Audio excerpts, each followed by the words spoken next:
Dictation start होगा 5 second बाद। Start.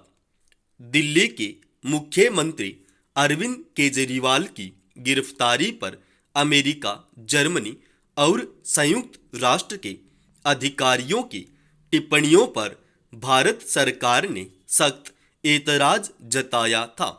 अब विदेश मंत्री ने अंतर्राष्ट्रीय समुदाय को आगाह किया है कि उन्हें भारत के आंतरिक मामलों में हस्तक्षेप से परहेज करना चाहिए, नहीं तो इसका बहुत कड़ा जवाब मिलेगा।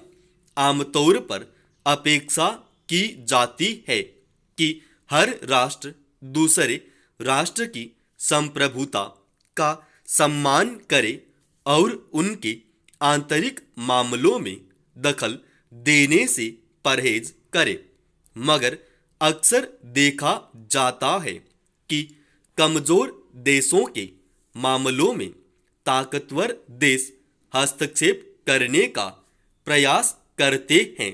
इसी आदत के चलते जर्मनी, अमेरिका और संयुक्त राष्ट्र के अधिकारियों ने भारत सरकार को लोकतांत्रिक मूल्यों का पाठ पढ़ाने की कोशिश की थी। ऐसा नहीं माना जा सकता कि उन राजनयिकों को इस बात की जानकारी नहीं थी कि भारत किस कदर भ्रष्टाचार और धन शोधन संबंधी मामलों को लेकर गंभीर है। ऐसे मामलों के आरोपियों के खिलाफ सख्त कदम उठाता है। फिर भी उन्होंने अरविंद केजरीवाल की गिरफ्तारी पर टिप्पणी की तो उससे यही जाहिर हुआ कि वे भारत के विपक्षी दलों के सुर में सुर मिला रहे हैं। उनकी टिप्पणियों से विपक्षी दलों को सरकार की आलोचना करने का आधार मिल गया था। यह ठीक है कि यह पहला मौका था जब किसी मुख्यमंत्री को पद पर रहते हुए गिरफ्तार किया गया। उस गिरफ्तारी में समय के चुनाव को लेकर भी सवाल उठे, क्योंकि अब तक आम चुनाव की तारीखों की घोषणा हो चुकी थी। इस तरह चुनाव में सभी राजनीतिक दलों को समान सुविधाएं और अवसर उपलब्ध कराने का सैद्धांतिक पक्ष बाधित नजर आने लगा, मगर इस पर नजर रखने और कार्यवाही करने का अधिकार भारत के निर्वाचन आयोग और अदालतों को है, न कि संयुक्त राष्ट्र अमेरिका या जर्मनी के किसी राजनयिक को। यह भी ठीक है कि हर देश अपने राजनयिकों के जरिए दूसरे देशों की राजनीतिक गतिविधियों पर नजर रखता, वहां के चुनावों की खोज खबर लेता रहता है, मगर वह चुनाव प्रक्रिया या वहां के राजनीतिक विवादों में पक्षकार की तरह शामिल नहीं हो सकता। वैसे भी अमेरिका, जर्मनी और संयुक्त राष्ट्र पर अनेक बार सवाल उठते रहे हैं कि वह अपने मित्र राष्ट्रों में हो रहे मानवाधिकारों के उल्लंघन तक पर चुप्पी साधे रहते हैं। फिलिस्तीन के खिलाफ नियम कायदे को ताक पर रखकर चलाई जा रही इजराइल की कार्यवाहियों पर वे क्यों मुखर होकर नहीं बोलते या तन कर खड़े होते।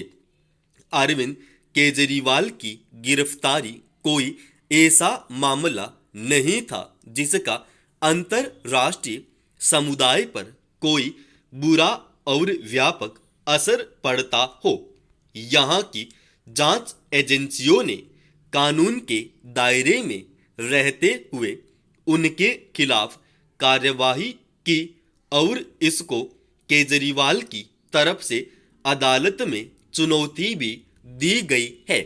उसके गलत या सही होने का निर्णय अदालत को करना है। उनके पहले भी इसी मामले में कई दूसरे नेता गिरफ्तार किए जा चुके थे। अमेरिका, जर्मनी, संयुक्त राष्ट्र या किसी भी दूसरे देश को उसमें हस्तक्षेप करने का कोई तुक नहीं बनता। हर देश की अपनी संप्रभुता है और वह अपने नियम कायदों कानून के जरिए चलता है। संयुक्त राष्ट्र को उसके किसी फैसले पर तभी कोई टिप्पणी करने का हक है जब उससे अंतरराष्ट्रीय कानूनों का उल्लंघन होता हो। इसलिए भारत के विदेश मंत्रालय ने उचित ही अंतरराष्ट्रीय समुदाय को ऐसी टिप्पणियों के प्रति आगाह किया है। तमाम प्रयासों के बावजूद छत्तीसगढ़ में नक्सली समस्या से निपटना चुनौती बना हुआ है। थोड़े थोड़े समय पर वहां नक्सली सक्रिय हो उठते और सुरक्षा बलों को चुनौती देते रहते हैं। अब तक वे बड़ी संख्या में सुरक्षा बलों, राजनेताओं और प्रशासनिक अधिकारियों की हत्या कर चुके हैं। अभियान चलाकर सुरक्षा बलों ने भी अनेक नक्सलियों को मौत के घाट उतारा है। लगातार उनके गतिविधियों पर नजर रखी जाती है। उसी का नतीजा है कि बीजापुर में मुठभेड़ के दौरान 10 नक्सली मारे गए।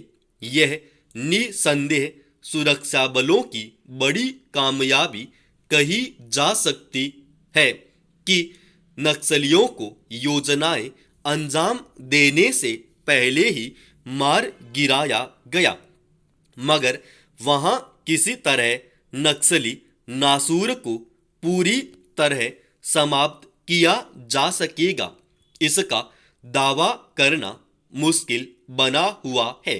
केंद्र और राज्य सरकार छत्तीसगढ़ में नक्सलियों को से पार पाने के लिए कठोर से कठोर दमन का रास्ता आजमा चुकी है, पर उनका मनोबल तोड़ पाने में विफल ही रही है। दरअसल छत्तीसगढ़ में आदिवासी समूहों को लगता रहा है कि सरकारें उनके संसाधनों पर पूंजीपतियों को कब्जा दिलाने का प्रयास करती हैं, जबकि सरकार का तर्क रहा है कि विकास कार्यक्रमों को आगे बढ़ाने और आदिवासी समुदाय को समाज की मुख्य धारा से जोड़ने के लिए औद्योगिक इकाइयों का विस्तार जरूरी है। इसे लेकर शुरू में सरकार और नक्सली नेताओं के साथ बातचीत के प्रयास भी हुए, पर उनका कोई ठोस नतीजा नहीं निकल पाया। फिर सरकार ने आदिवासियों की भीतर से ही नक्सलियों के खिलाफ विद्रोह और दमन की रणनीति बनाई, पर वह भी कामयाब नहीं रहा। उसने खून खराबा जरूर कुछ अधिक बढ़ गया था। लंबे समय से अत्याधुनिक सूचना प्रणाली, हेलीकॉप्टर आदि के जरिए उन पर नकेल कसने की कोशिश की जा रही है।